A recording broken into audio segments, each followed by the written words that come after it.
나사렛 아침 묵상입니다.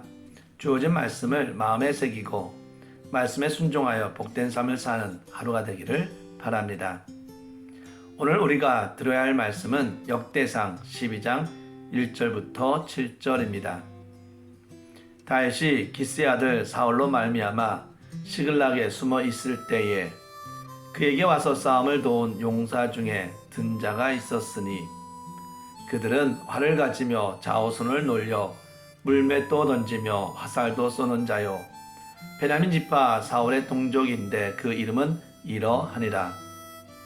그 우두머리는 아이에셀이요 다음은 요아스이니 기브아 사람 스마의 두 아들이요 또 아스메스의 아들 여시엘과 벨렉과 또 브라가와 아나돗 사람 예후와 기브온 사람 곧 30명 중에 용사요 30명의 우두머리가 된 이스마야이며 또 예레미야와 아하스엘과 요하난과 그들의 사람 요사박과 엘로세와 여리목과 부아라와 스마라와 하룹 사람 스바다와 고라 사람들은 엘가나와 이세야와 아사렐과 요에셀과 아수보함이며 고들 사람 여로함의 아들 요엘라와 스바다더라.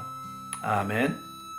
오늘 말씀 본문 1절을 보면 다윗이 기스의 아들 사울로 인하여 시글락에 숨어 있을 때에 라고 하였습니다. 이는 다윗이 사울의 위협과 핍박을 피해 시글락으로 도피해 있던 때를 말하고 있습니다. 시글락은 원래 시몬 지파의 땅이었지만 당시는 블레셋 지배하에 있었습니다. 블레셋 왕 아기스는 다윗이 사울의 핍박을 피하여 자기에게로 오자 이 시글락을 다윗에게 내어주어 거주지로 삼게 한 것입니다. 그런데 블레셋 족속은 유대인의 입장에서 볼 때는 말할 것도 없이 할례 없는 이방인들이며 동시에 다윗의 역사의 전변에 등장하면서 가장 먼저 싸웠던 상대이기도 합니다. 따라서 이러한 자들에게 도피한다는 것은 다윗으로서는 실로 상상을 초월하는 고통이요 수치였을 것입니다. 게다가 다윗이 이러한 수치와 고통을 당한 것은 그가 국가와 사울 왕에 대하여 어떤 중대한 범죄나 잘못을 저질렀기 때문이 아니었습니다. 그는 오히려 진심을 다해 이스라엘과 사울 왕을 위해 충성을 다하였습니다. 그는 언제나 생명을 걸고 이스라엘의 대적들과 싸웠으며 그때마다 이스라엘의 승리를 가져다 주었습니다. 그럼에도 불구하고 그에게 돌아온 것은 칭찬과 상급이 아니라 사울의 왕의 시기와 핍박이었습니다. 그리하여 그는 광야로 이방 땅으로 도망다니는 신세가 되고 만 것입니다. 더군다나 이스라엘과는 원수처럼 지내던 블레셋 사람들에게 보호를 받을 정도이니 그동안 다윗의 고난이 얼마나 컸는지 우리는 충분히 짐작할 수 있습니다. 다윗은 자신의 의로움과 충성으로 인해 오히려 악인의 미움을 받아 이방 땅으로 도망다니며 생명을 보존해야 했습니다. 언젠간 극한의 위기에 처했을 때는 침을 흘리며 미친 척을 하기까지 했습니다. 따라서 이러한 모습을 보며 사람들은 이제 다윗은 끝났다 라고 말했을지도 모릅니다. 다윗은 비록 시글락에서 고난의 때를 지냈지만 이 고난의 때는 다윗의 인생을 대보시킨 것이 아니라 오히려 더 성공하는 기회가 되었습니다.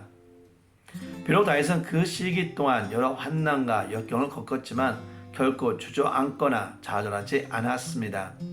왜냐하면 도리어 그 기간 동안 그와 뜻을 같이 하는 이들과 연합하게 되었기 때문입니다. 2절부터 7절까지는 신락에 있었던 다윗에게 나온 용사들의 명단을 기록하고 있습니다. 그런데 이들은 모두 사울의 출신 지파인 베냐민 지파 사람들이었습니다. 또 본문의 기록에 의하면 이들은 베냐민 지파 출신답게 활을 잘 쏘고 좌우손을 놀려 물매를 던지고 화살을 쏘는 유능한 군사들이었습니다.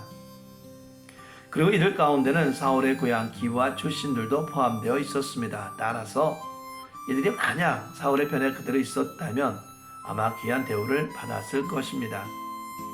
그런데도 그들은 사울의 편에 머무는 것을 포기하고 다윗에게로 향하였습니다. 그들이 이러한 선택을 한 것은 다윗이 나름대로 좀 더 유명한 자리에 있어서가 아닙니다. 오히려 다윗을 선택한다는 것은 가시밭같이 험난하고 좁은 길을 택하는 것이나 마찬가지였습니다. 그만큼 다윗과 함께 한다는 것은 당시로서는 위험한 일이었습니다.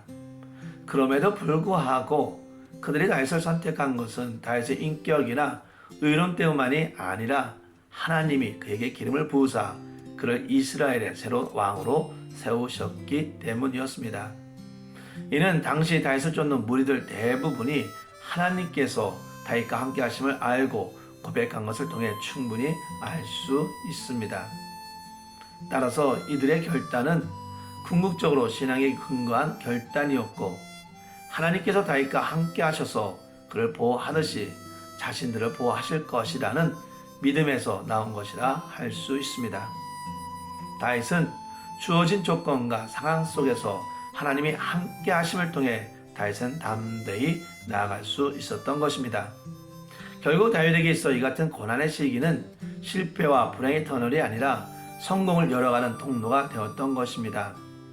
우리는 이러한 다윗을 보며 중요한 교훈을 깨달을 수 있습니다. 그것은 우리 인생에 닥치는 고난과 시련, 어려움과 역경 등이 결코 실패와 좌절로 귀결되는 것이 아니라는 것입니다. 이러한 고난과 역경을 잘만 극복하면 이는 도리어 축복과 영광의 길로 가는 통로가 되는 것입니다. 물론 고난은 우리에게 힘든 상대이지만 우리가 그것을 어떻게 받아들이냐에 따라 고난은 우리에게 새로운 길을 걸을 수 있는 기회가 되기도 합니다.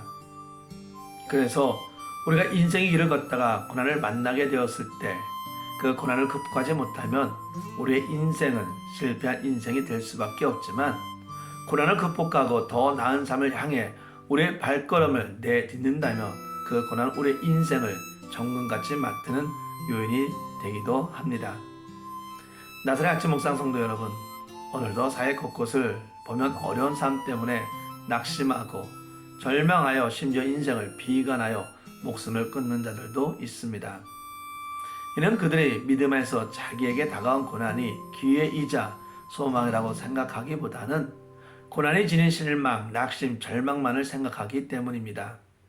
그러나 우리가 고난의 뒤편에 있는 소망과 희망을 보게 된다면, 고난의 때를 오히려 우리의 인생의 변화와 도약의 때로 여긴다면 우리는 인생의 새로운 기쁨을 맛볼 수 있을 것입니다. 요셉을 보시기를 바랍니다. 그는 형들에 의해 애굽에 팔려가게 되었을 때 낙심하고 절망하기보다는 그 고난을 하나님의 뜻을 발견하는 기회로 삼았습니다. 이뿐이 아닙니다. 욥 또한 가족과 재산을 잃게 되었을 때 그 고난을 하나님의 뜻을 발견하는 기회로 삼았습니다.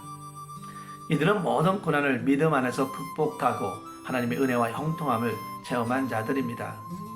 그 결과 고난은 그들에게 이전 것과 비교도 할 수 없는 축복의 기회가 되었습니다.